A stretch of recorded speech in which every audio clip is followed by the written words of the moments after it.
All right, and we are live. Hello, ladies and gentlemen. My name is Chris, and this is my channel, We Love Comics. And today, I'm going to be doing a live Q&A for everyone out there. So if you want to ask any questions, all you have to do is be a person that leaves a comment right in the live show here. And I already see we got some people showing up. So to me, that's a beautiful thing. And I want to welcome each and every one of you. I always appreciate those who take the time to want to check out my channel. And as you can see, we got a bunch of people in already. So what I want you to do is ask any questions you want. Now, keep in mind, there are no questions too basic. There are no silly questions here. You're not going to be judged, because especially if you are a new comic book collector, I know a lot of times people may be intimidated by some of the more experienced people and may be afraid to ask questions. So if there's anything you want to know comic book related, please ask it in the live chat. And you can always ask questions even after this has been processed in the comments section, and I'll do my best to answer them. I just wanted to give an update on my comics that I sent out to PGX. I mailed them out on March 6th. They actually already have them. So it's already the 8th, so it's only 2 days later. They already have them, and they said they should be getting them shipped back roughly around March 20th. So that is including the pressing and dry cleaning. So overall, it looks like, again, I'm going to be getting them within 3 to 4 weeks with the complete turnaround. So for those of you who are new to my channel, I just made a deal with the PGX company. I actually made a big effort to have this done, where my subscribers, if you are subscribed to my channel and you want to grade some of your comics with PGX, if you write down the following code, and I have it in the description of every video now, it's We Love Comics 10%. You write that down on the code. It will include express service. It will include pressings and dry cleanings.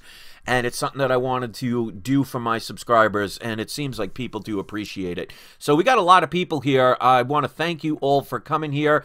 Ask any questions you want. And I see right here, Comic Lover Omega starts out the question. So out of all your graded books, which are your favorites? I actually have a couple. Some that I got graded myself, and ones that I bought already graded. My favorite already graded are two. One is X-Men #1.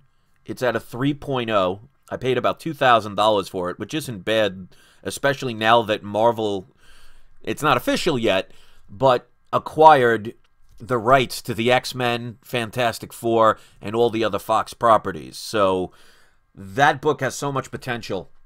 Another graded book I have that I bought already graded is Hulk 181 at an 8.0.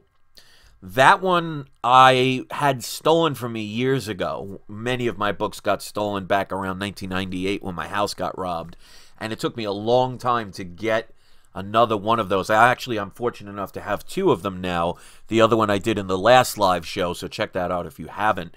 One of the books that two books that I love that I bought raw and got graded. I bought two of the, what is it? Captain Marvel 17, the second printing, which shows Kamala Khan on the cover. These are limited to 1,000 copies. I paid $40 for one and $60 for the other. And at the time, a lot of people laughed at me for that. Well, they both came back 9.8s, and they're valued right now over $700 to about $900. And those were graded by CGC. The other was the Edge of Spider-Verse #2, the 1 in 25 variant. Absolutely love that cover. Bought that raw. Looked beautiful when I got it. Again, I got laughed at for buying that, because back in about 2015, actually it was the end of 2014, early 2015, somewhere around there, I paid about $93 for it, and people thought I was crazy. Well, again, I got that graded CGC, came back at 9.8, and right now that book is worth roughly around $1,000. So one of the things I want to mention to people as far as prices are concerned, you know, especially when it comes to newer books, sometimes, you know, you're taking a chance because you never know if it's going to become something great or it's going to become a flop. And to be honest, for every one great one, you're going to find probably about 70 to 100 flops. But I always say it's worth taking the chance on. Now, don't always be intimidated by the price that you pay. Because, for example, my Edge of Spider-Verse 2, the 1 in 25 variant, let's say the person that sold me that for $96, let's say they paid $30 when it first came out. So they think, wow, I just made a great profit. I bought it around $30 and sold it for around $93 to $96. Me paying $96 may say, wow, you know, that's a big hike that you paid. But the value of what it's worth now is almost around $1,000. So even though I spent more than the original person that got it, I had a lot more profit because I bought a book that I thought would be valuable down the line. Now, this character doesn't have a TV show yet and isn't in a movie yet to the point where she's becoming mega popular. Now, she is popular with the comic book community, but I'm talking about how when it hits mainstream. So if she ever ends up in a movie with, for example, Amazing Spider-Man, books like that are going to soar. So those are the ones that I love, but I have so many of them. There's another one that I got back in 2014. That's when I first started getting back into comic collecting since the 90s. I took about a 20-year gap. And one of the first big books I purchased was Batman issue number 100. It's graded at a 7.0 and has a double cover. And as far as I know, only 2 of those exist. So that's one of my gems that I love that cover, and nothing majorly significant in the book other than the fact it's the 100th issue, but that double cover, I mean, a 3.0 sells for about 800 or 900, just the regular cover. So those are my definite pride and joys. All right, so let's see if we got any questions. So if you want to ask questions, as you could see here, if you put like in a topic or you put it in all capitals, I'll be able to find it quicker. So if you ask a question, put it in capitals. Let's see. Lucky Straight says, I was thinking of selling comics on a web store because they don't charge seller fees. Should I try it? What I would recommend, if it's not a main site, sell like a minor comic to see how it goes and then go from there. Establish trust with this website. I mean, also keep in mind that they may not be charging fees, but you're going to get most likely less amount of people that are going to see that, which means the likelihood of it getting higher selling price is going to be reduced unless, of course, you have a buy it now option. So it really depends on the site. What I would recommend is research it first, learn about it, maybe study it for a little while before you put your comic books on there, and then try it with a comic or two that you know would sell, but they're not $1,000 comics. And if it doesn't work out, then, you know, you can always go on Feebay, because they do charge the extra prices, but you're going to get a lot more people that view it. So, you know, you go with what you think is best. But I always say it's better to try than to fail than to never try at all. All right, so Probe186 says, hey, I picked up a copy of Daredevil 20 today that was manufactured without staples. I've never seen anything like this before. Is it considered an error variant or just a common printing defect? It would definitely not be a variant. That one's hard to say. Now, do you know for a fact that it was manufactured without staples, or did somebody pull the staples out? That you would want to make sure of, because that's a big difference. If somebody pulled the staples out, then you have a comic that lost extra, you know, a lot of value. Hard to say on that one. I'm not sure how a grading company would view that. To be honest, with something like that, I would stay away from things like that. So, I mean, if you bought it for like $10, then it was worth taking the chance on, but it's definitely not going to be considered a variant. And not everything that's a defect will increase the value. Because keep in mind, if it doesn't have staples, that means if you open a book, pages could fly out and pages could be missing. So make sure all of the pages are in that book.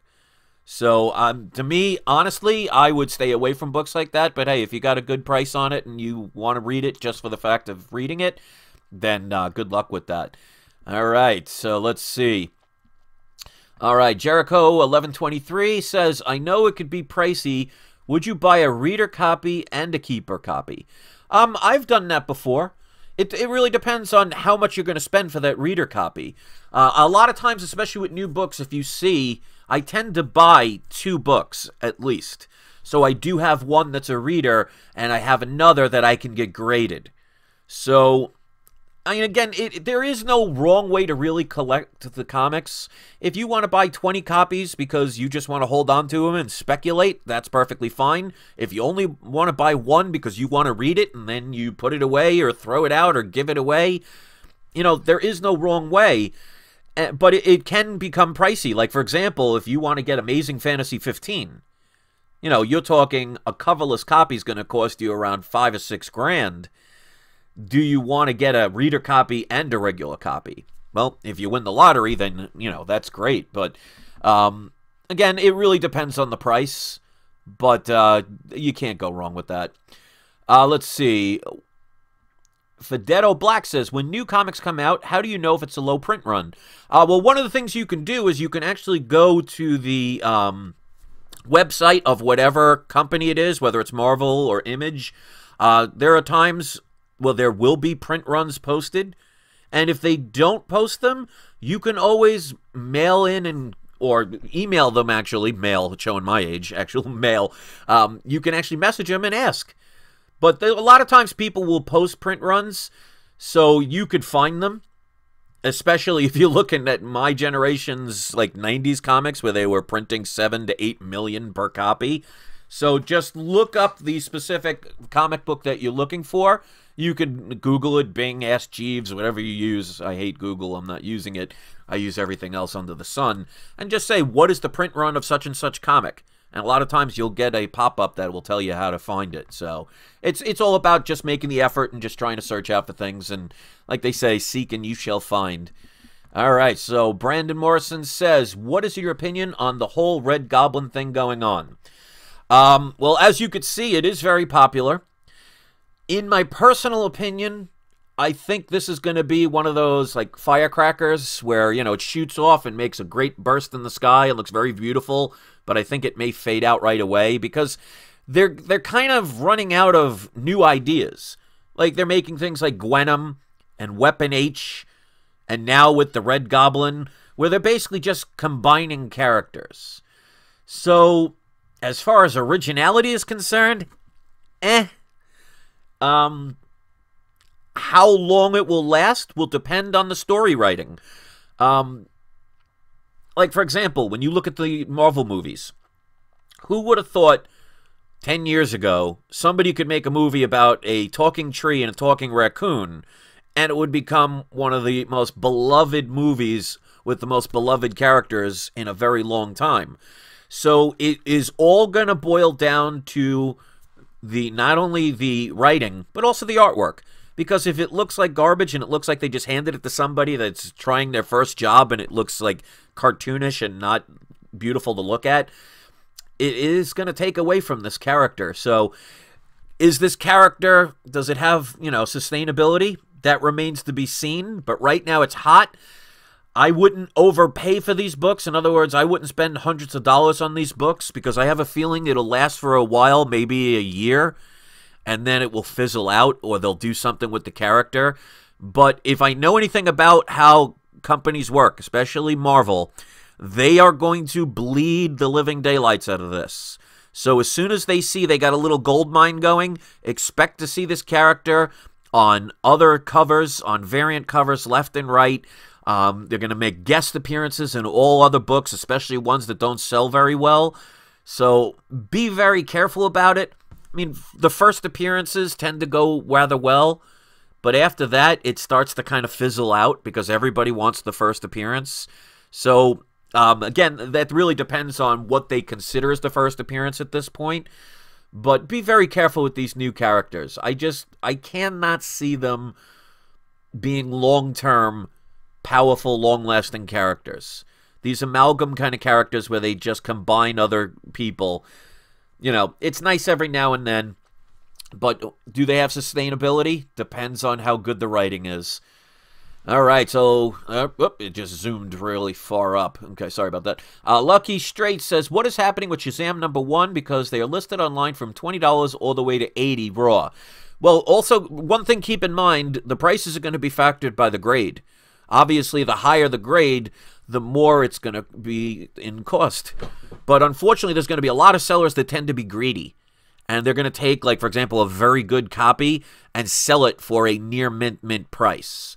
So that's where you have to do your due diligence. You have to research books. You have to learn what are the average prices. And the easiest way to do that is, for example, if you're looking up Shazam #1, go on eBay, type in Shazam #1, put in on the left-hand side sold copies, and then check from there and see what people are paying for them. So there are going to be people that'll just join and say, wow, all of a sudden there's a movie coming out. I'm going to sell a book I have just to get rid of it. Some people will sell them for really good prices.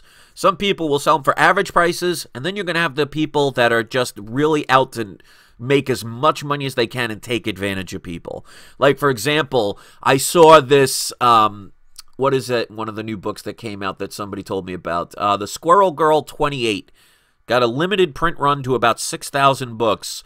I've seen it on average for about $30, which if you can't get it because it's already sold out, you know, you're going to have to pay the price. It's a little higher than I would like for a brand new book. But then I saw somebody trying to sell it for $99.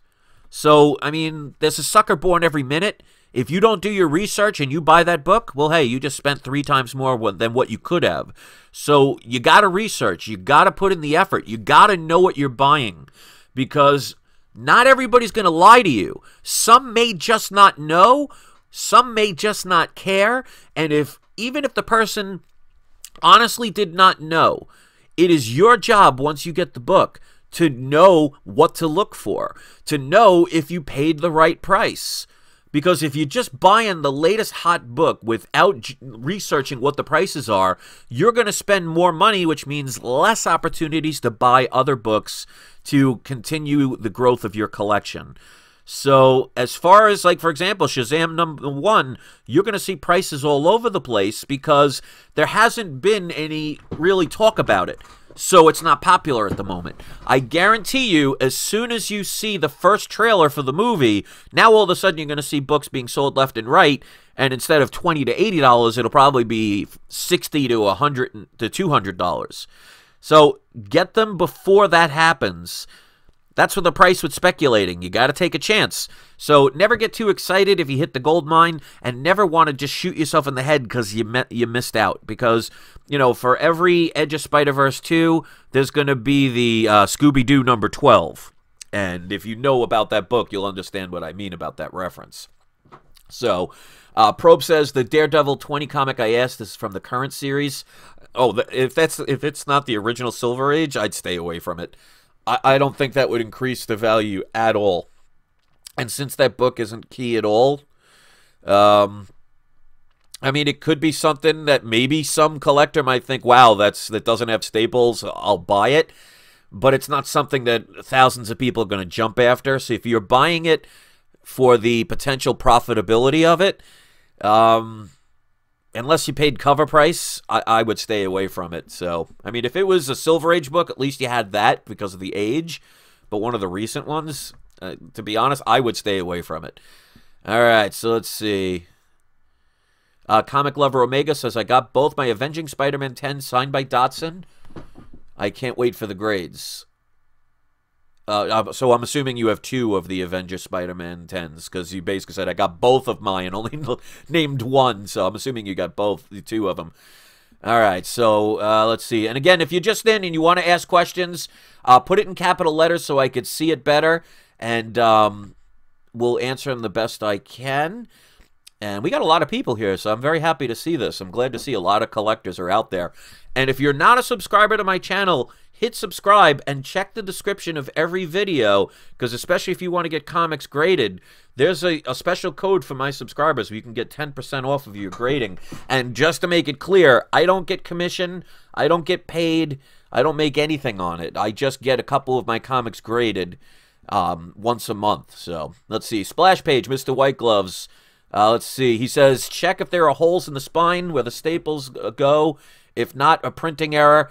Yeah, but again, even if it's a printing error, something like that, I mean, what is it going to raise the value? $1? You know, if it was something where it was, Amazing Spider-Man #1, and it had no staples and it was a defect error, then that's something that's going to be rare. But a newer book, again, I mean, it's just me, I wouldn't even waste my money on it.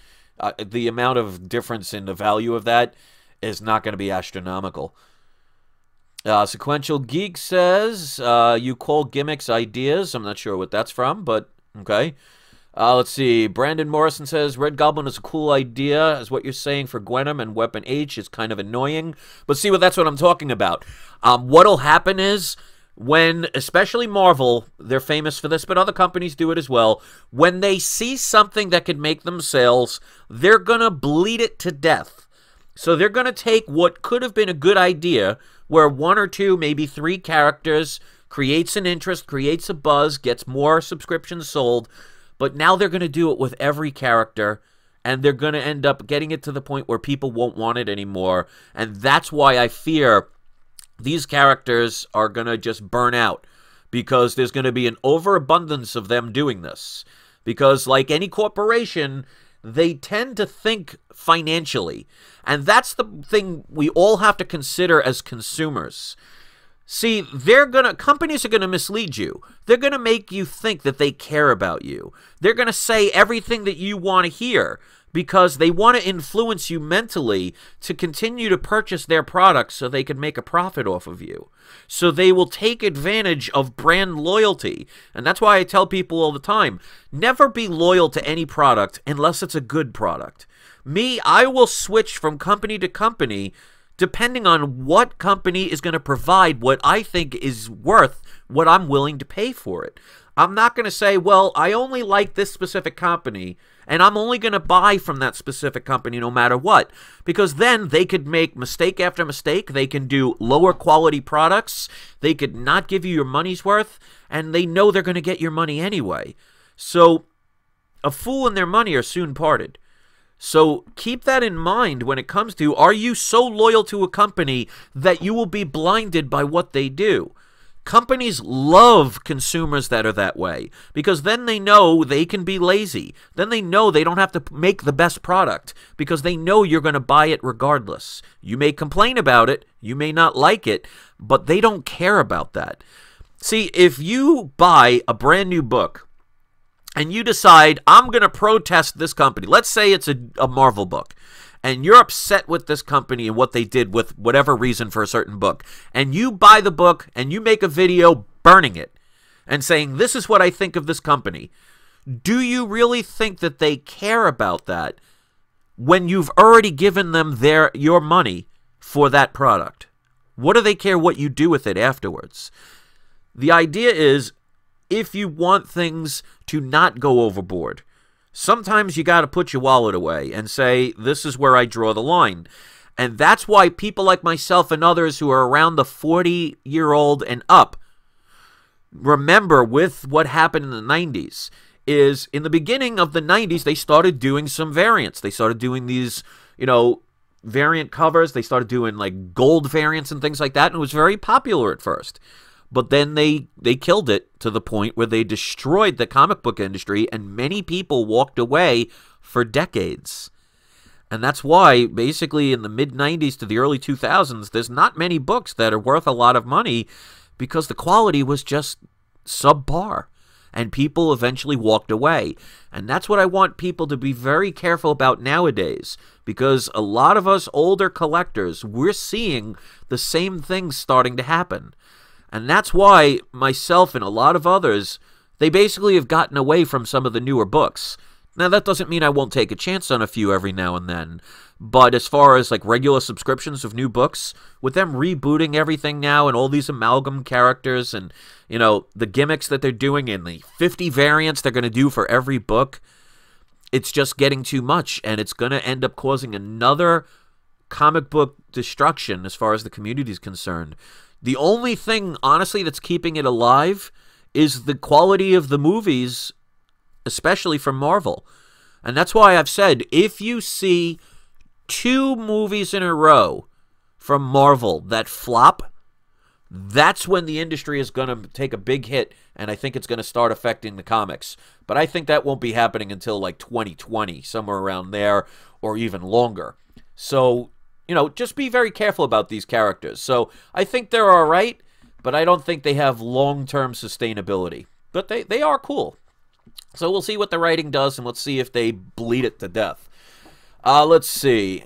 Victor Cervantes, and forgive me if I say any of the names wrong. What's a good price to pay for a low-grade Amazing Spider-Man Annual 1.0 to a 2.0? What I would recommend, like I was saying before, go on eBay, go and type in the particular comic you're looking for. On the left-hand corner, scroll down a little bit, you will see where it will say sold items. Click on that, and then see what people are paying. And you want to try and get the minimum or lower than what everybody else is paying and go from there. Now, keep in mind, if you go to a comic book store or you do a trade, you're going to probably get a better deal, because even at the lower end prices, it's probably going to be higher than what you could buy out in the wilderness, so to speak, because they have to pay a percentage for eBay and they have to pay a percentage for the PayPal, so that's going to be factored in. So the more you research, the more you will be confident that what you buy is at least on the lower end, if not the lowest end. And that's why when you see my unboxing videos, I show key after key book that tend to be, as far as eBay is concerned, the lower end of the spectrum of what people are paying for books. Now, unfortunately, living in New York, the comic book stores all around here, they sell higher than even eBay. So there's not many opportunities to get really good prices for me, but check locally. One of the places that you can check that most people don't think about is antique stores.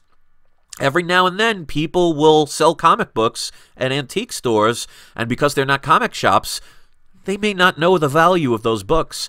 Check out yard sales. You never know what gems might be waiting for somebody to find. I've heard of people getting, for example, Batman Adventures 12 for 25 cents. So there are gems out there, but again, it's what you are willing to do. If you're not willing to put in the effort, then how can you receive any reward?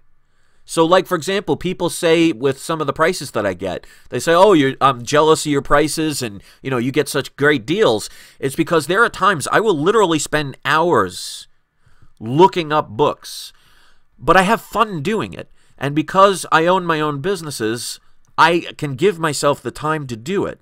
I mean, that's the good thing about the kind of work that I do. I mean, I could DJ one night for 4 hours and make what some people make in about a week's worth of working 9 to 5.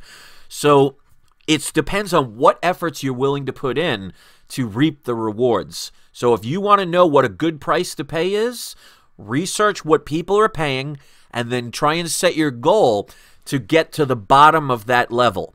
Now, that'll mean that you're going to have to pass up on some opportunities. You're going to see the book that you want, but you might not like the grade or you might not like the price. Don't just buy it just to buy it. See, because when it comes to collecting, we have a passion for it. And a lot of times when people have a passion for something, they stop thinking and processing. And what they'll do is, like, let's say, for example, you want Conan #1. You're a Barry Windsor Smith fan. You're a Conan fan. You've always wanted that comic. You absolutely have to have it. Well, let's say the average price for a 5.0 is $150. And you see a 5.0 for $200. Now, most people, because they finally see the one book that they want, and it's right there for them to get, they won't research what the prices are. They'll see the book that they love, and they'll just buy it. Well, if you have the money, that's great. But now you just spent an extra $50 on that book, which could have gone towards something else, like even putting gas in your car. So if you let emotions take over what you're purchasing, you're going to tend to buy a lesser quality book or pay a much higher price than what you could. So again, if you make lots of money and you could just throw it away, well, first of all, send some my way. I won't mind taking it off your hands. But secondly, you're always going to overpay. There are times that I've had books that I've wanted that took me years to acquire. Like, for example, if you see earlier this year, I showed my book, The First Appearance of the Black Widow. Tales of Suspense number 52, which, by the way, is one of the books I'm getting sent over to be graded. I put that on my 2015 wish list. It's now 2018. I have passed up on dozens upon dozens of auctions for that book because it was just too expensive or what I was not willing to pay. So if you have the patience and if you could put in the effort, you will always find deals, but you're going to have to wait. They're not always going to be the first second you say, you know what, I feel like getting Conan number 1, you turn on your computer and there's 50 of them just waiting for you to buy. You have to put in the effort. And if you can't do that, then you're going to overpay every time, and you're going to have less books in your collection, and eventually you'll be unhappy or broke, or maybe both. Splash Page says, I think Red Goblin will be like Hobgoblin in price, but will take time for the price to go up. But it will first have to stabilize in price first. I mean, it potentially could be.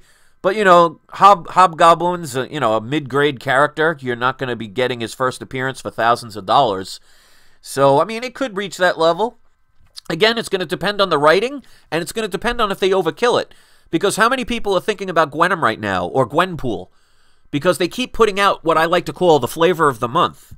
And it's the new hot item that everybody has to have. So what if they do, some other combination? Maybe Venom with, with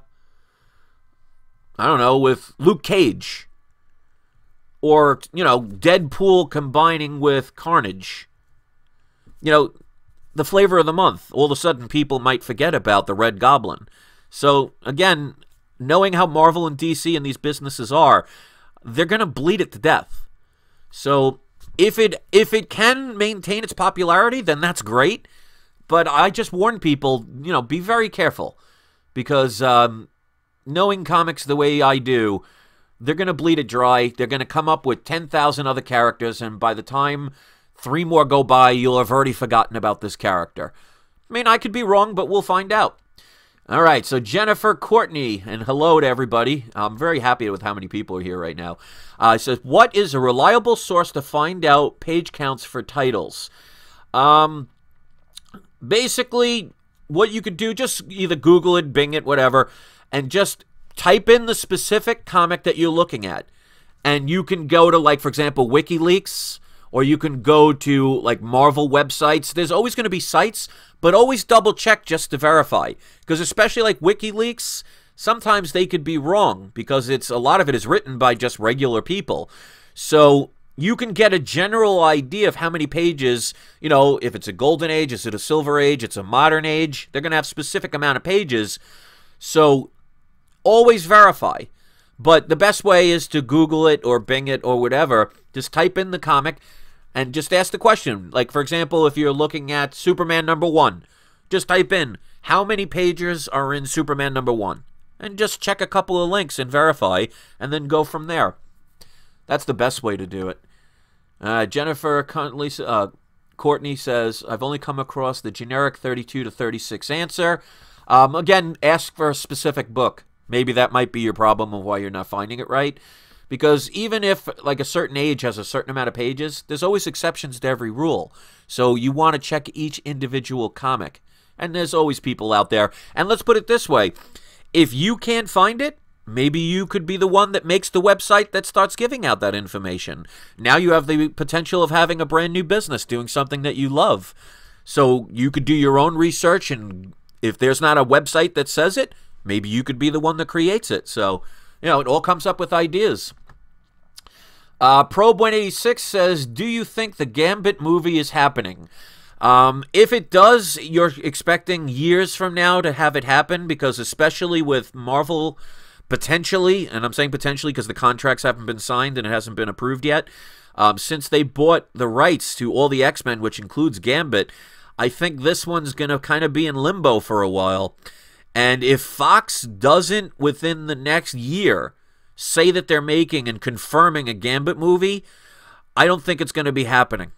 So, hard to say with Marvel, because especially nowadays, they're doing a lot of ensemble movies.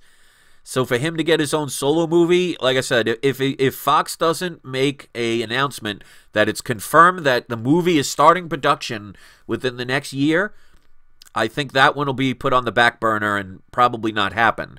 Now, does that mean that Gambit will never see the light of day of a movie at all? I think he'll be part of an X-Men movie when Marvel, if and when Marvel does take over. As far as the Solo, hard to say at this point. I would say the likelihood of a Gambit Solo movie happening now is maybe 20%. And with Hollywood, that can change at any moment, so it really depends. But I wouldn't bank on that one right now, especially with the transition period that could be happening in the next year and a half. Let's see. And Comical Lover Omega said, yeah, he had 2 copies. That's what I thought, but that's always good to verify.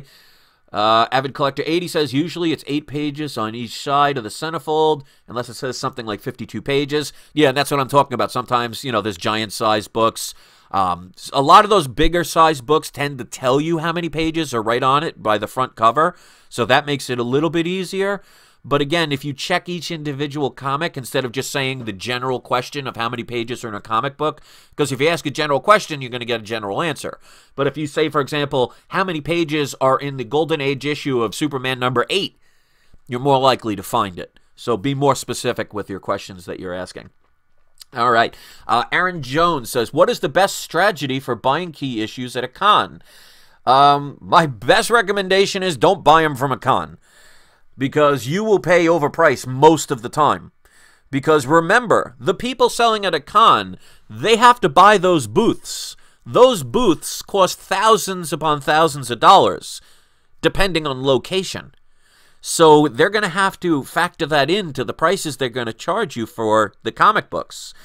So, again, they're hoping that you don't research. They're hoping you don't know the prices of comics. They're hoping that the comic book you've been looking for years is right there in that particular seller's booth, and you're willing to buy it regardless of the price.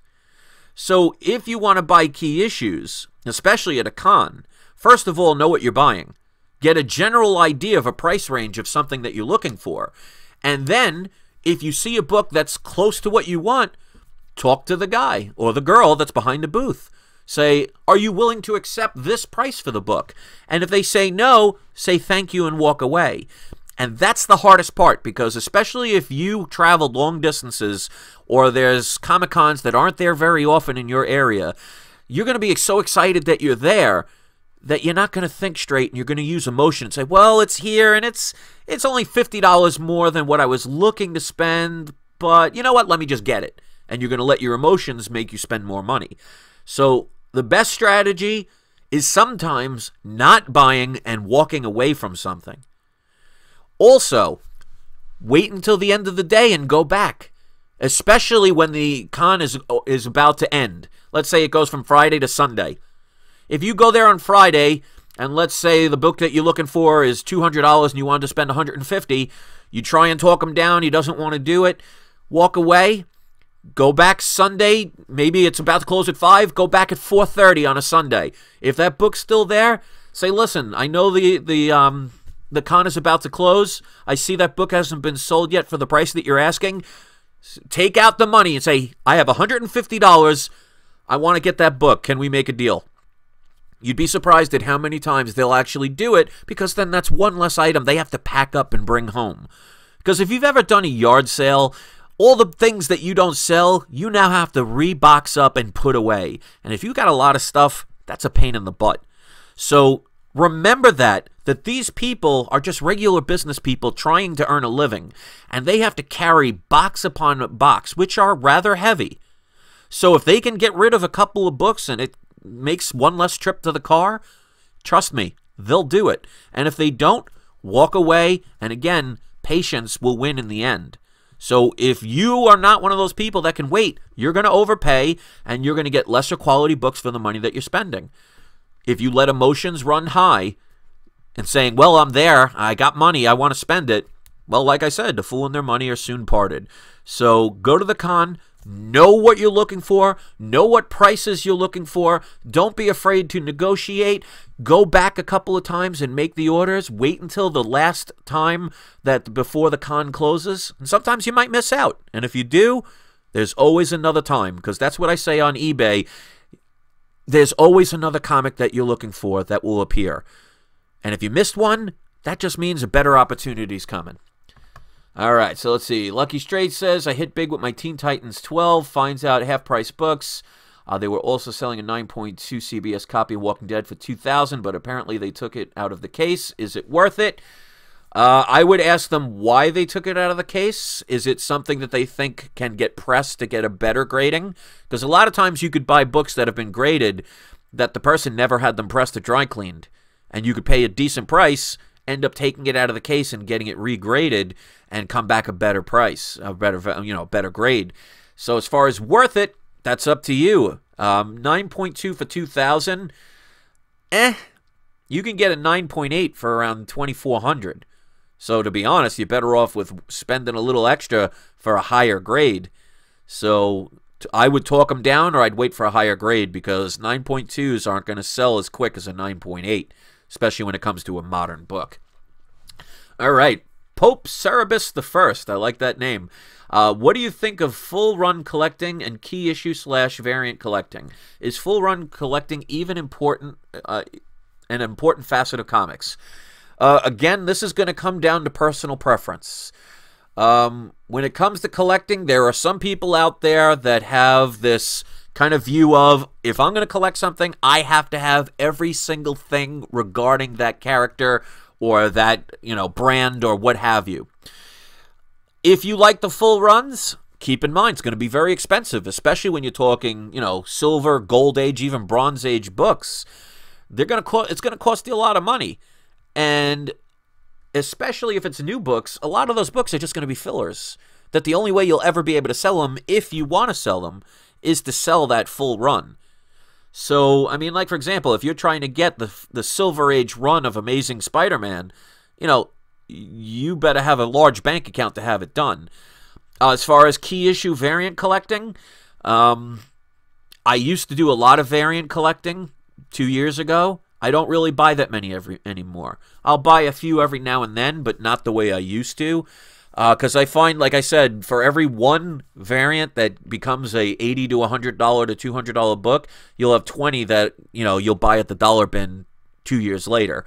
So I tend to stay away from them these days. I'll get them, like, if it's a first appearance or a major event happening, or it's a absolutely beautiful piece of artwork, because a lot of times that will go up in value too. Like your, Adam Hughes and, your Scott Campbell books, the Bob Rosses out there, or Alex Ross. I keep calling him Bob Ross, the painter. But, sometimes those covers, they tend to be a lot more valuable. But again, if you love collecting them, there is no wrong way to do it. Don't let other people influence you. I think that was one of my biggest problems when I had this channel back in 2015. I let other people influence me based on what they do or what some people thought were quote-unquote popular. Buy what you love, enjoy what you do, and if 99 people don't like what you do, the beautiful thing about 99 people not liking what you do is that means there's 99% less competition to get what you want. So to me, I look at it from a positive point of view. If I'm buying a book that everybody else thinks is the most ridiculous thing that I'm wasting my money on and they're laughing at me for getting, and no one else would ever get it, that's great, because when I'm about to bid for it on eBay, I'll have no competition, and I'll be able to get it for cheaper. So always look at it from a glasses-half-full kind of perspective. If you're doing something as far as comic book collecting that most of the quote-unquote community hates or thinks is crazy or dumb or whatever, that means all of those people are not going to be competing with you to get that item or items, and you're going to save a lot of money. So thank goodness for the haters and the ones that only do what's popular, only do what other people say is the in thing. Be your own individual, collect the way you love, and you will always have fun. And if somebody else doesn't like it, tell them what they can do with it. So let's see what other questions we got. Mike Jr. says, what's best place online to buy new comics online? Well, you can go to individual different companies. I tend to get all my books on eBay. But when it comes to brand new comics, the best place is to go to your local comic store and buy them for cover price. So most comic book stores cannot sell the new books on Wednesdays until about 12 o'clock in the afternoon. So if you have the ability to be like me, who doesn't work at 12 o'clock in the afternoon on a Wednesday, I can be the first one when the door opens, so I have access to all the variants or any of the new books right there. So when it comes to new books, the best place to really get them is your local comic book stores. But not everybody has that opportunity. So check eBay. You can go maybe even with other fellow YouTubers and see if people want to do some trades.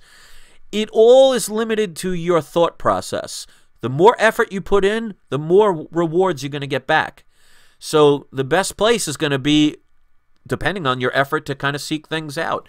But I would first check your local comic book store when it comes to brand new comics. But you got to be quick, because especially if it's not Marvel or DC, if it's some, lesser brand, even Image, there's not going to be a lot of copies. Because remember, a comic book store not only is buying that comic, they're buying hundreds of other comics, which means they have to spend a lot of money. So they're not going to always get 100 of them to get, for example, the 1 in 100 variant. Because as much as they can make on that 100 variant, they're going to have probably 85 comics that they'll never be able to sell. So it depends on the size of the comic book place. So do your research and search around, and you'll find it, because it's going to vary. You can even sometimes check on Craigslist. All right, so let's see. Jeff Gunther says, I feel like your loyalty comments directed at me. If you want it to be, sure, but any kind of comments that I make is all generic because, each person does things differently, and that's okay. I was always brought up to think variety is the spice of life, but nowadays it seems like if you're not doing what the herd is doing, then there's something wrong with you. Well, if you know anything about herds, a lot of times they're herded up to be slaughtered. Why would I want to follow a bunch of mindless sheep that are going in a place that I don't want to be?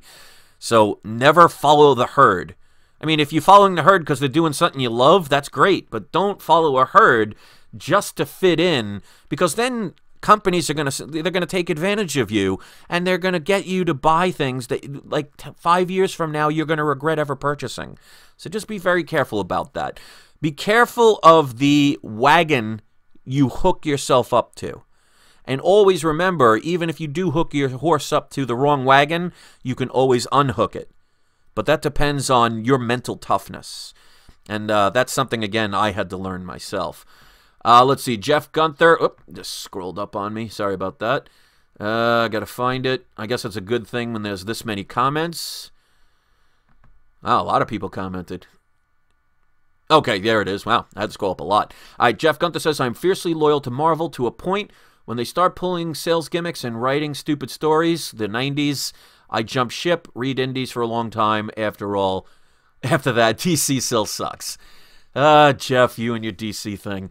But that's what I'm talking about. When you are fiercely loyal to a company, that means you are willing to accept subpar products because you'll buy it because you're loyal. They love people like that. Like when you talk about PlayStation and Xbox, those companies love when you have brand loyalty, because that means no matter what they put out, if you're a PlayStation lover, you're going to buy from them. If you're an Xbox lover, you're only going to buy for them. You don't think the corporations love feeding into you guys fighting amongst each other? They love that stuff. They love the brand loyalty because that guarantees them sales. Me, I'll get what item works best for me. That doesn't mean that I have to not like a company. I don't have to love them to the point of loving them blindly. That's like being married to somebody that cheats on you every 5 minutes and you stay with them because you love them. Or they were once nice to you. It's kind of silly to be loyal to somebody who's not loyal back. So I view that when it comes to companies. I think of my financial ability to spend money as precious. And I use my money to purchase things that bring me joy. So why would I waste it on something that will not bring me joy just because I happen to like a company or a product or a service? If it's not worth my money, they don't get it. And that's how you improve things. Because if somebody is putting out a subpar product, if you don't buy it, they either go out of business or they change and improve it. So the power is not in the businesses like they make you think. The power is in the people. Because if everybody walked away from a product, then the product will get better. And that's why you see after the 90s, when a lot of people walked away, it took a couple of decades before they really got it back together again. But eventually they started putting out better quality products. Now they're going in reverse again because they feel like, we can do no wrong because look how many people love us. I love Marvel, but I don't love them to the point where I'm just going to say, here, I'm going to close my eyes, I'm just going to hand you a bunch of money, and I'm going to hope you're going to give me something that's not going to be destroyed or crap. That's just me. But if you want brand loyalty, you're going to pay the price of having, over time, lesser and lesser quality. And my thing is, if you're going to spend your money, spend it so you're getting what you think is worth it. Not because you just happen to like Duracell over Energizer or Coke over Pepsi or whatever over whatever.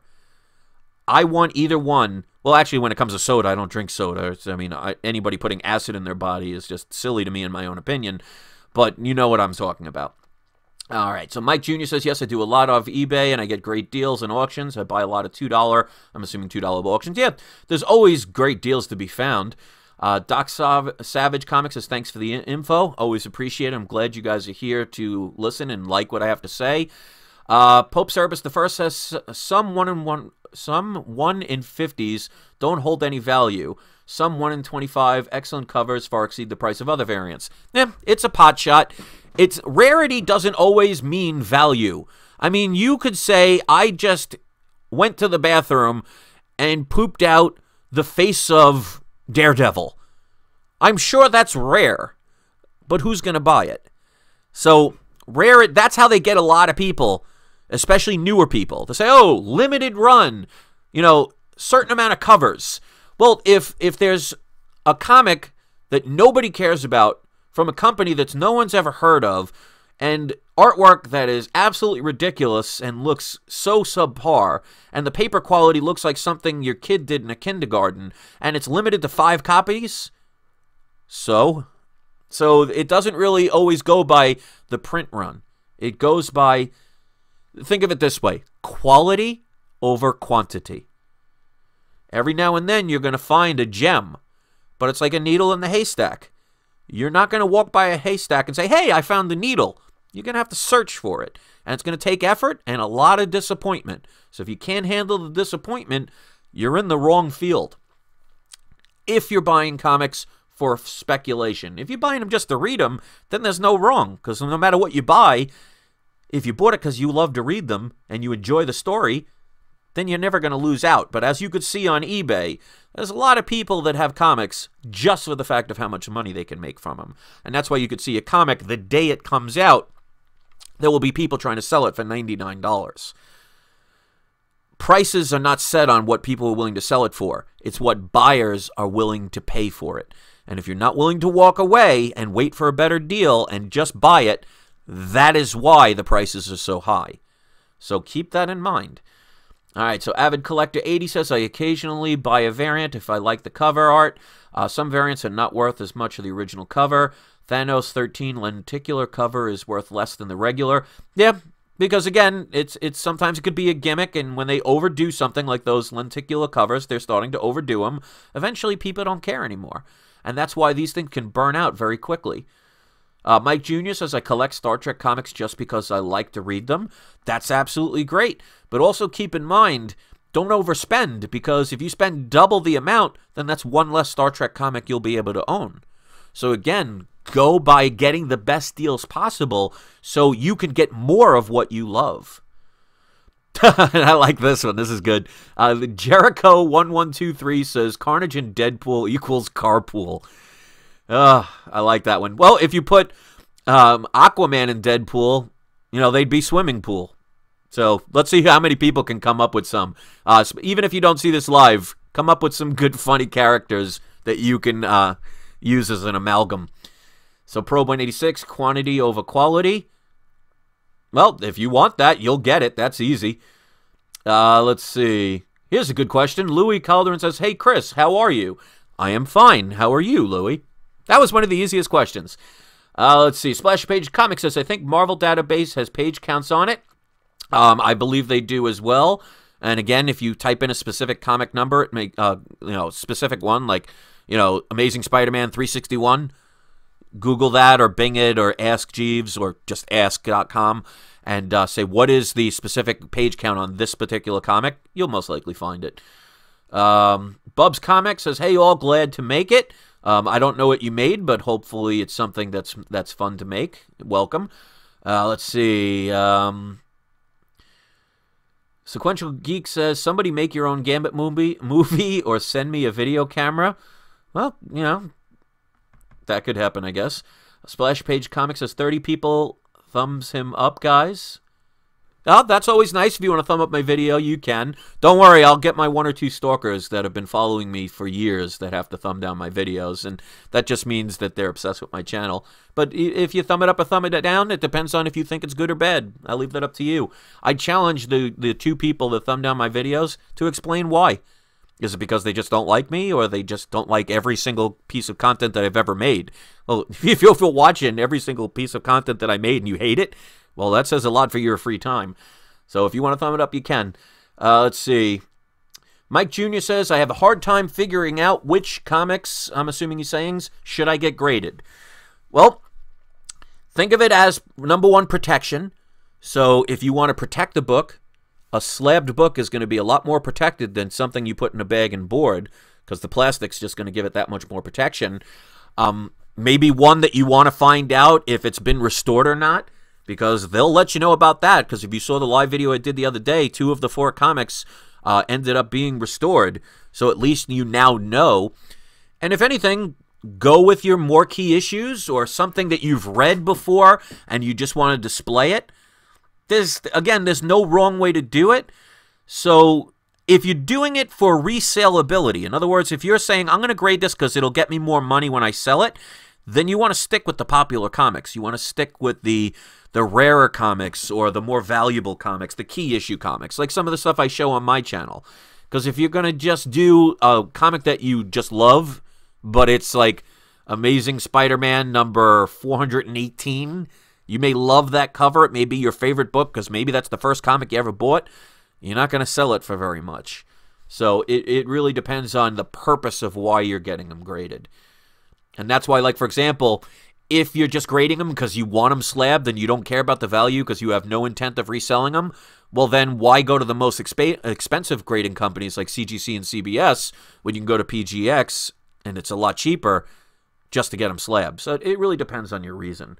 If you want the best resaleability, we all know that it is CGC. So, again, I don't have specific brand loyalty. So even though my videos are now being sponsored by PGX, I have no problem with saying that if you want to sell your comics for a better price, CGC is the way to go. Because I want to make clear that even if somebody's sponsoring me, they're not going to get my brand loyalty if it's not honest.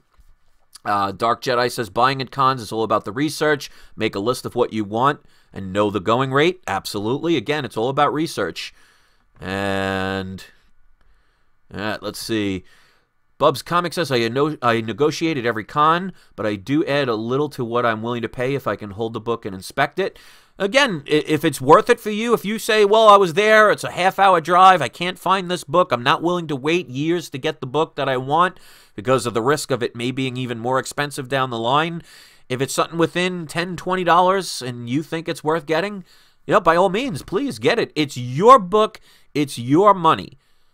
Don't let other people influence you, because even with what I'm saying, if it goes against what you believe in, then it doesn't make me wrong, or it doesn't make me right. Go with your own instincts. If you want to spend extra money because it's right there and you absolutely have to have it, and you're willing to say it's okay, I'll spend the extra money, as long as it brings you joy, that's all that should matter. The problem is there are a few bad apples that try and spoil the tree by saying if you don't do it the way they say to do it, or if you don't do it by the way everybody else says is the main way to do it, that means it's something wrong? No. Variety is the spice of life. Bub's Comic says, I hate when I get the full runs. Yep, that's not going to be for everybody because it is going to be expensive. It's going to take a lot of boxes, especially if you have, like, for example, the Amazing Spider-Man run. I mean, you're talking now up to 800 comics. That's going to be a couple of long boxes to fill that up. All right, so let's see if we have any other questions. Great. Paul Milton says, great Q&A. Again, you're doing a splendid job teaching us. Thank you. I appreciate that. I love the fact that so many people actually care enough to hear what I want to give out. So thank you very much for that. I can't obviously do this without you. Let's see if we have any other questions. All right. Yep, and again, sorry about that. There's so many people that if I let go of it for 1 second, it actually, wow, really scrolls. So sorry about that. Let's find out where I was. Okay, here we go. Okay, variance, yeah, blah, blah, blah. I don't really get too much in it. Avid Collector 80 says, I thought steroids killed baseball cards. Well, it depends on what you view as steroids, because they made it a big thing in the late 90s, early 2000s, but teams have been on steroids since the 50s and 60s. You know, they just don't talk about that. I mean, if you ever do an interview, watch an interview with Arnold Schwarzenegger, he was talking all the time in the 70s how he was doing steroids and all the other people were doing it. Steroids have been around since around the 40s. They just don't talk about it, because back then they could get away with doing stuff because they didn't have the internet and the media was kind of more on their side. But make no mistake, from the 60s up, a lot of people were using steroids. They just didn't talk about it. They just made it a big deal now because they need scapegoats. They need people to be distracted.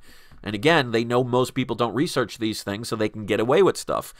And that's why I don't watch sports as much. If you saw some of my old videos, especially from my other channel, I would always wear a Yankee hat. I used to be a diehard Yankees fan. Now I love the Yankees, but I don't care as much. There's more important things like my family and my future than a baseball team that really does nothing for me, especially when they've priced the tickets out of the average person be able to afford to see a good show, so they can make sure a bunch of very expensive tickets are sold for people who just don't care about the game. And then they complain about the fans not, cheering and being loud.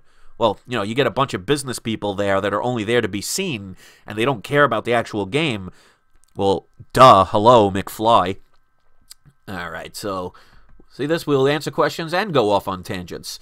Dark Jedi says, hello, Chris. Stopped in to say hi. Well, hello back. Bubs Comics says, I have also bought comics off Facebook. That's absolutely a place that you can find them. Just be very careful. Know who you're dealing with. Unfortunately, there are some interesting people on the internet. Make sure you cover all bases. The Gaming Shark says, how many weeds you smoke, my guy? I don't do that kind of stuff. But how many? If I would think most people would probably smoke one at a time. More than that, you're basically just wasting it. So if you are into smoking plants, then one at a time is my best suggestion. All right, so let's see. Pope Cerebus I says, F the herd. I agree, but unfortunately, there's a reason why they call most people sheep. Because they tend to follow what other people do, because true strength is being able to go against the grain and do things on your own without approval. A lot of people need approval of others to justify what they do or what they believe in, and have other people tell them how to believe or how to think. Not the best way to go through life. But it's always a choice. The beautiful thing about free will. All right, Mike Jr. says, I buy DC Harley Quinns. It's what I buy new and all the new and variants, and only collect older Star Treks. I get 70s and 80s. Well, if that makes you happy, then that's a great thing to do. The beautiful thing is, if you collect stuff that most people are not into, again, less money that you have to spend because less competition.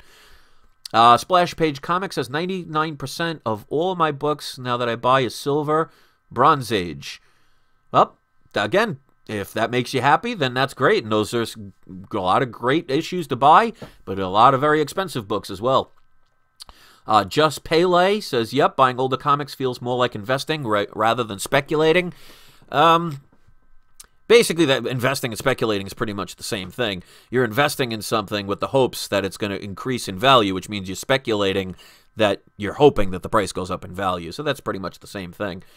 Mike Jr. says, I have both digital subscriptions too. I hope DC makes a unlimited. Well, yeah, that's another way to do it. If you can't afford to buy, like a question earlier said you could buy a reader copy and a regular copy. Well, there's a lot of them that you could buy where you could buy a digital copy if you want to read it. So this way you save a little bit of money. But also keep in mind, if you buy digital copies, even though you paid the money, you don't own them. You're basically renting them because they can shut it down at any time and you lose them. It's almost like back in the early 2000s when Topps Cards was doing these digital cards where you bought these digital baseball cards from them. Well, they're not really worth crap these days, but you never owned them. They never gave you an actual card. You just got a photo of one. It was ridiculous, but a lot of people did it, and I even tried it back in the days. And I probably still have them. I just don't even know where to find them anymore as far as the website's concerned, nor do I care. Let's see. Bub's Comic says, I subscribe to new comics for the discounts and the availability. You pay 2 months in advance, but it comes to your door, even the variants. Yeah, the only problem with that is when you do subscriptions, they don't really mail them in very protective packaging. So you tend to get a lot of them folded, especially if you get a lazy postal worker who won't walk to the door and place it gently down on the floor by your door, and they'll just shove it into your mailbox. I get that all the time. So, you know, if you don't mind that, you're just getting them to read, then it really doesn't matter the condition that they're in. All right, so as we see again, oh, God, they love to do this. All right, so let's see if there's any other questions. All right, and I want to thank everybody for coming here. That's a lot of people. Probe186 says, I think you're right about the flavor of the month analogy. Seems it's quality over quantity. With Image and other indie publishers, it seems difference. Are you investing in those books? When it comes to newer stuff, I'll get a couple of books here and there, but most of my collections now are focusing on Golden, Silver, and Bronze Age key issues. Those are what bring me joy. And I love when I'm able to buy books cheaper than what most people get them as. Newer books, it's hit or miss, but you're going to miss a lot more times than you hit. All right, Splash Page, I think he has a question. So he says, at We Love Comics, which is me, when you bought the book on eBay and then sent it off and comes back restored, do you send back to the person you got it from? Well, that particular one, and he's referring to my Hulk 181, that was the one time I bought from somebody off of eBay. It was a person that I was talking to back and forth on my cell phone. Gave him my cell phone number. We were talking for a little while, and he said, I got a great deal on a comic book. He told me it was the Hulk 181 was 7.0, and he was selling it for $700, give or take. I think it was $750, somewhere between $7 and $750. And when I saw the images, I'm like, I just got to tell you right off the bat, there is no way in hell that is a 7.0, but for the price you're asking, it's still within reason. I'd be interested in getting it. And then when I got it graded a couple of months after I bought it, I find out it was restored, and the person either didn't know or didn't tell me. But when I messaged the person, I never heard back from him again. So, you know, sometimes, you know, experience comes from learning what not to do. So that was the one time I couldn't get my money back. But if it was something like, for example, with eBay, if it's within the parameter of the time period, I would absolutely take it out of the slab and have it back. But you do lose the money that you spent to get it slabbed. Now, if it's outside the 30-day range, which is what eBay has for the buyer protection, if you paid on PayPal, I believe it's 6 months that you get protection. So most people are not aware that if they're outside the 30-day range on eBay, that they can actually report it on PayPal and have extra time. But after that, now you're, you know, SOL. So that particular comic I basically got stuck with, but I still, for the price I paid for it, it's still what the going rate is. So I didn't, like, for example, spend $700 on a $100 book. The book's still worth that, and with the fact that Marvel is potentially buying Fox Studios and all their characters, because again, I'm saying that because it hasn't been, you know, it's not set in stone yet, that book's just going to continue to rise. So that's why I'm not that upset, and that's why I love collecting like major key issues, because especially the first appearance of Wolverine, that book's going to continue to go up over the years, and especially the moment that Marvel says we're making an X-Men movie or a Wolverine movie, watch those book prices double in value. So for those of you that are trying to get, for example, Hulk 181, and if you can't afford it, get Hulk 180, which is really his first appearance, even though it's a cameo.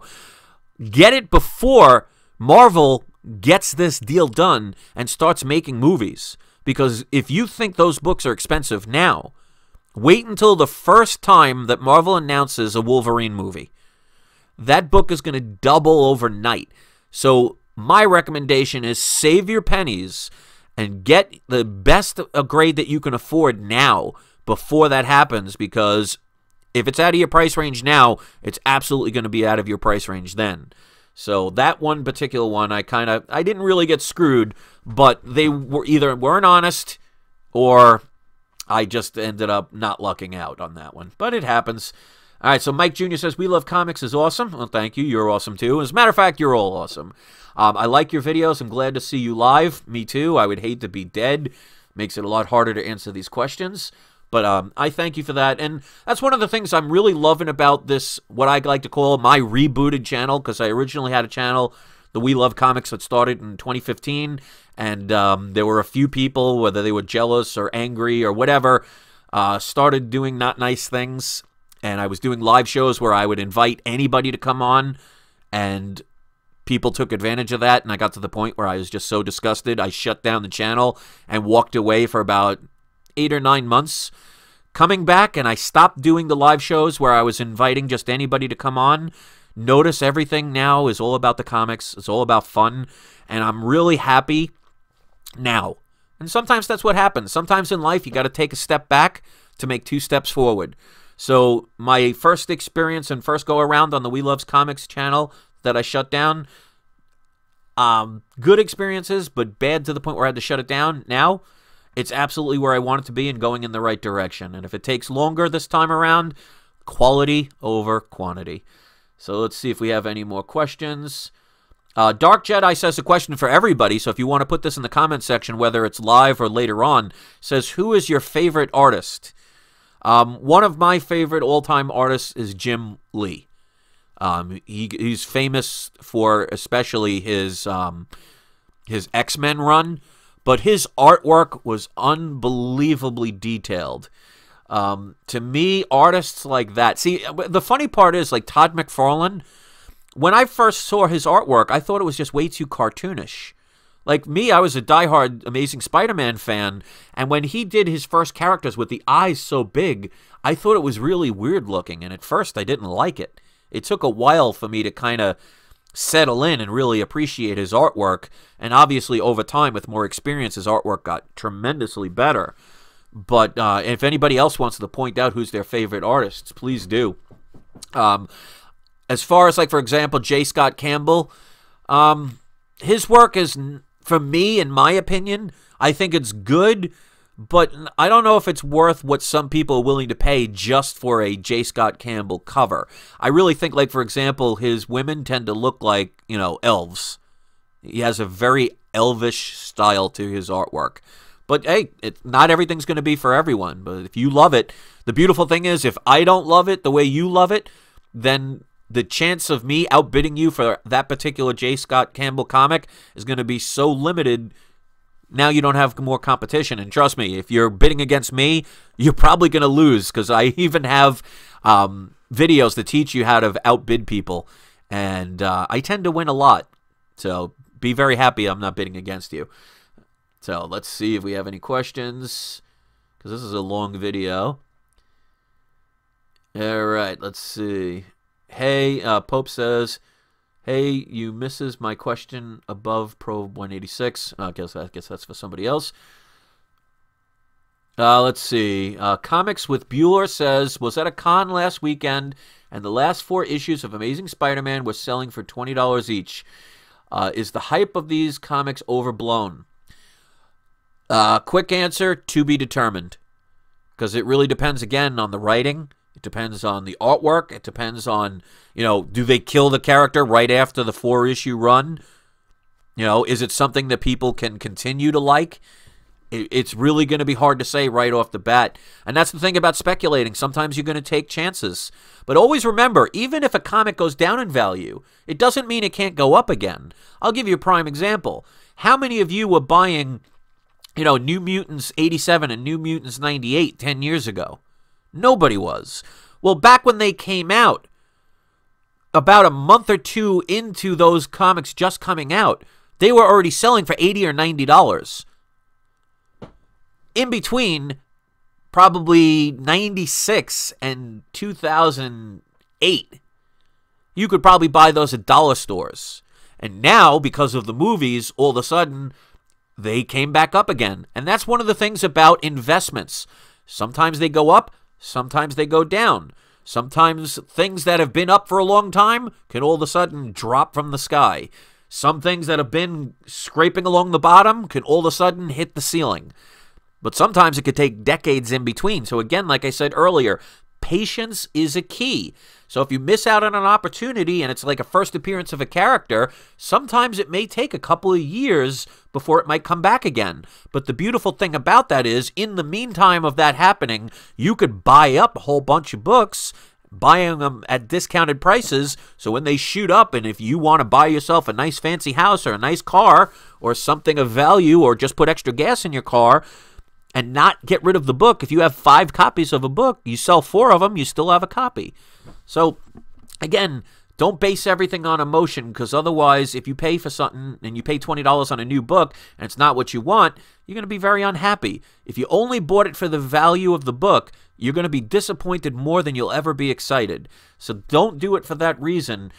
And always remember, for every 1 time you win, you're going to have about 10 that you won't. This is a hard business to be in long term if you cannot handle that. And that's why it's, for me, I could spend money on a comic book, especially a newer book, and take the chances on it. If it doesn't work, that's all right. It made me happy at the time I bought it. But that's why I tend to nowadays stick with more of the key issue comics, because you tend to never go wrong when you have the first appearance of Wolverine or the Punisher or something like that. It's a little bit harder when you're talking about characters like the Red Goblin and Weapon H and Gwenpool. Long-term stability, not so sure, but you're going to have to wait and see. But again, if all of a sudden for 2 decades nobody gives a rat's behind about those characters, then all of a sudden they get a movie, well, all of a sudden dollar bin books will be $100, $200, $500 books. That's the beauty of it. And unless you burn them or get rid of them, if you hold on to them, you never know when it might turn around again. Comic Lover Omega, We Love Comics, Black Cat plus Deadpool equals a dead cat. Oh, you guys are funny. All right, so let's see. Avid Collector 80 at We Love Comics. I wanted to thank you, Chris, for encouraging me to talk about my collection. If not for you, I would only still do slideshows. You inspired me. I'm glad to hear that. I think the problem with a lot of people with videos is it has to do with intimidation. And that's why I say there are some people in any community that have almost an elitist type of attitude. You know, anybody that's been in this business collecting for generations or for years, the only reason that they know more than you is because they've been doing it longer than you.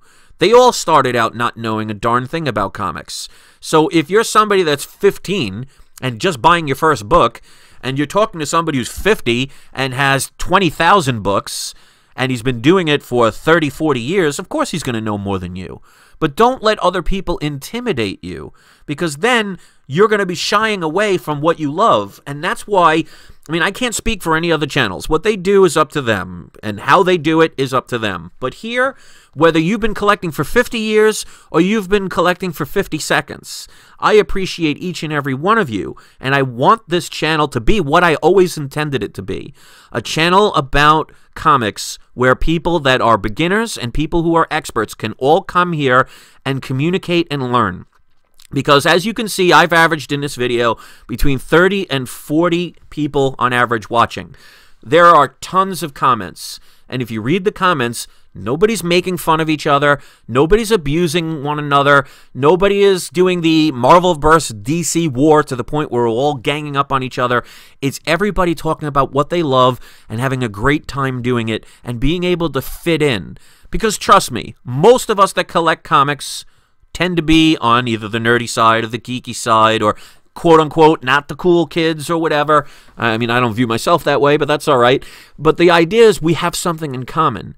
You can have an 18-year-old kid talking to a 50-year-old woman about comics that they all have, that they love. That's a beautiful thing. It's all about communication. It shouldn't be about, oh, well, you don't collect the way we do, so you don't fit in, or you do things differently, so there's something wrong with you. Unfortunately, there are always going to be people like that in any aspect of life. But the idea is just stay away from the negativity. And sometimes you have to have negativity approach you for you to realize what you don't want. And that's why, regardless of the things that were done and said to me with my old channel of We Love Comics, I don't regret it one bit, because it now got me to where I am now. And Splash Page says, Chris got me started making videos, and now look out. And see, and that's the funny part, and I love that. I've had many people say that because of my attitude and because of how I do my channel and how I talk to people, I inspired a lot of people to make videos. And that's what it's all supposed to be about. We should be inspiring one another. We should be assisting one another. Because if there's a new person into this comic book community, that's another person buying comics. That's another person paying for the movie that you want to continue to have being made. It continues to keep what we love sustainable.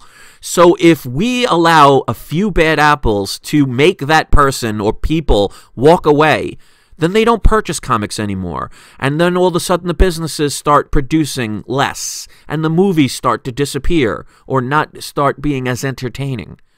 So we have to start thinking more than just at the moment. So if you have a brand new comic collector who asks what you think is the most absurd, ridiculous, I've heard it 1,000 times before question, don't insult the person. Don't make them feel bad. Remember the first time you learned that and put that into consideration and answer the question. So if somebody says, you know, why are certain comics only showing 12 cents when they're $4.99 or $3.99 now? Don't laugh and say, oh, you stupid idiot, how do you not know that's Silver Age? Why not educate the person? Because I doubt there is any person in any comic book community on YouTube that the moment they were born, they knew every single thing about comic books. They had to learn them. So keep that in mind. And that's why you can ask the most basic general question here. And at least as far as I'm concerned, you're not going to be made fun of. You're not going to be laughed at. You're not going to be made to feel embarrassed. I'm going to answer your question to the best of my ability. And people appreciate that. And that is why I didn't name this I Love Comics. I named it We Love Comics, because that's why we're here. You know, if you're here because you love the sound of my voice, hey, you know, more power to you. I appreciate that. But I'm sure most people are here just because of the comics that we all collect. And the beautiful thing is, when you watch other people's channels, you can find a book you've never heard of before. Or all of a sudden, you see so many videos and it inspires you to say, you know what, I want to make a video. So why not do it? Don't worry about what anybody says, because trust me, there will be people who will hate you. There are a few people on YouTube, in the comic book quote-unquote community, that absolutely hate me for whatever reasons that they have, justified or not. My job is to not waste any amount of energy trying to get those people to like me. My job is to be who I am, do what I love, and share my passion with those who find it interesting. I don't put a gun to anybody's head and force anybody to come here. I don't go around going to other people's channels and saying, oh, please subscribe to my channel. Because that's one thing I want to tell people if you're about to make a video channel. My highest recommendation would be never go to other people's channels and ask for subscriptions. Because even if you get them, if they only subscribe to your channel because you asked them to, they're probably not going to watch, and they're probably not going to comment on any of your videos, which means you have what they call dead subscribers. So if you have 1,000 subscribers and only 100 people are watching your videos, that means 90% of your audience could care less about what you do. So keep that in mind. You want subscribers to come to your channel because they like your content, not because they felt guilt-tripped into it or persuaded into subscribing to your channel. Because if you're not giving them what they want, they're not going to watch. But yet you'll have that subscriber count.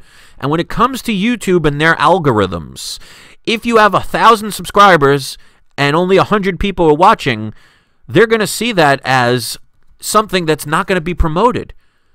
So quality over quantity.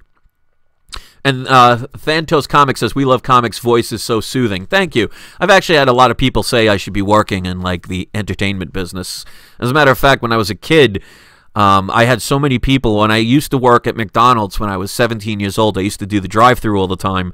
And people would constantly drive up to the window and say, who is the person doing the voices? It's like, he should be in radio. And I actually had an opportunity to do a movie once. It was like a puppet show movie, but it ended up never happening, which is a little disappointing. But yeah, I have a voice fit for radio.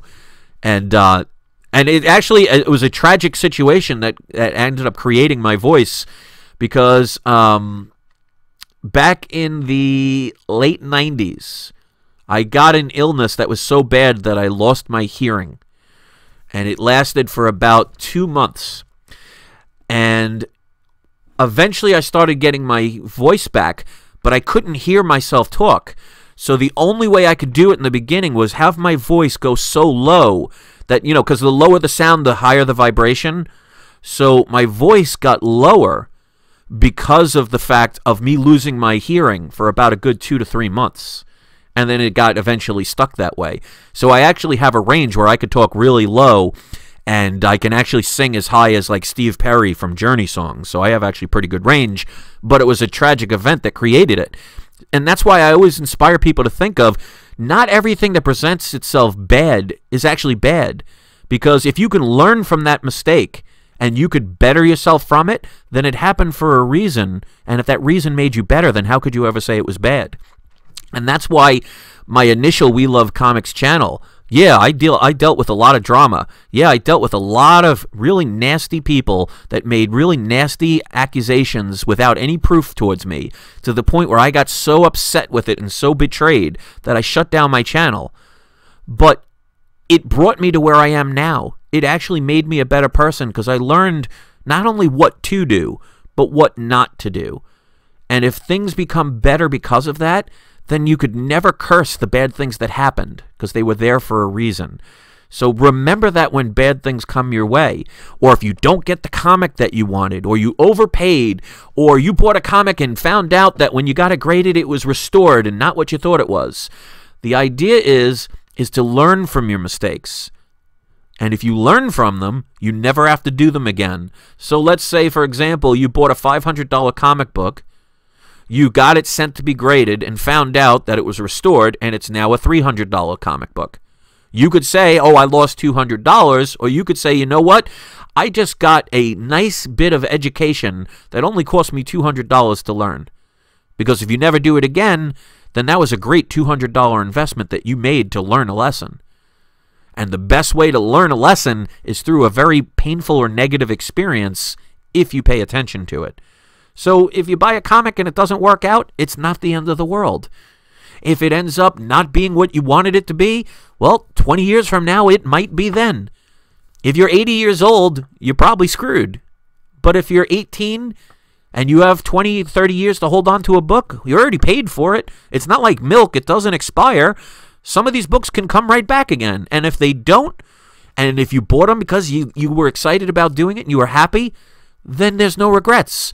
But if you gave in to peer pressure, or if you bought something because everybody else says you have to have it and you're crazy if you don't have it, or if you have to spend thousands upon thousands of dollars for the best looking Mylars and you don't store your comics properly, you're going to regret your decisions later on. And then what do? So think for yourself, collect what you love, listen to other people's ideas, but don't allow them to intimidate you or influence the way you do things. Because no matter what you do or who you are, there are going to be people who don't like you. So instead of focusing on the negativity and the negative people, focus on the people that are there to inspire you, to help you, to lift you up, to encourage you, and maybe even to love you. Because those are the ones that will be there for the rest of your life. My 1 or 2 haters that thumb down every video, and they're going to continue to do it, and they've been doing it for every video for a year and a half now. One of them lives in Canada. I know who they are because there's actually a program where you could find out. I know who the 2 people are. I just don't give them the light of day, nor do I care. But they do it on every single video. One of them is not even subscribed, but one is. So somebody subscribes to my channel that they obviously don't like just so they can thumb down a video. That says more about them than it ever will about me. So if you're about to make your own videos, you're going to get somebody that may not like you, may not like what you collect, may not like how you speak. They may even make fun of you or attack you or get a bunch of people to gang up on you. The idea is don't let them affect you. I think of them like a mosquito. You know what? They may sting a little bit, but you just swat them away or you just walk away. Have fun what you do. Collect what you love, and you will never go wrong, even if you lose $100 on a $5 book. And that's what I want to say. So as far as that's concerned, I just want to say hi quick to Alex the Comic Hoarder, Dark Jedi, Avid Collector, Jeff Gunther, Sequential Geek, John Carthright, what Mr. White Gloves himself, everybody out there, Wobbles, and if I haven't said your name, forgive me. There was a lot of people commenting. I'm going to keep this relatively short, and for me, an hour and a half is relatively short. If you're new to this, please subscribe to my channel. If you want to refer my channel, I appreciate it because I can't grow without you. Don't forget, in the description, I made a deal with PGX, and you can, if you're subscribed to my channel, and on the order form, if you write the code We Love Comics 10%, you get 10% off of any of their grading for the express, pressings, everything. And even when I shut off this channel, this video, keep going in the comment section. Keep talking to one another.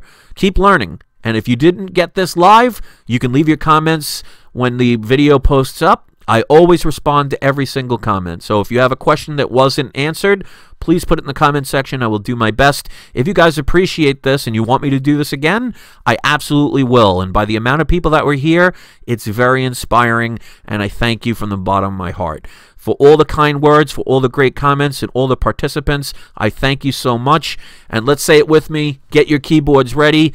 Let's see if you want to know what the answer is, because you remember, it's not you. It's not I. First person that says it will get their shout out. Let's see if you know the answer. And I'm sure some of you do. And Rag718 says OPGX. Yep. I tried it with CGC and CBCS, but they never even returned my calls or emails, so screw them. PGX, I talked with actually one of the owners, and they've been working with me directly. And nobody knows the answer, so I'll just say it. It's not you, it's not I, it's We Love Comics. I think people are having too much fun talking to each other, and that's what I want. So thanks for watching, guys. I really appreciate it. And there we go. They got it. Comic Lover Omega says it's We Love Comics. Dark Jedi says the same thing. Splash Page. Splash got it. There we go. That's what I love to hear. It's the audience participation. Bubs Comics, there we go.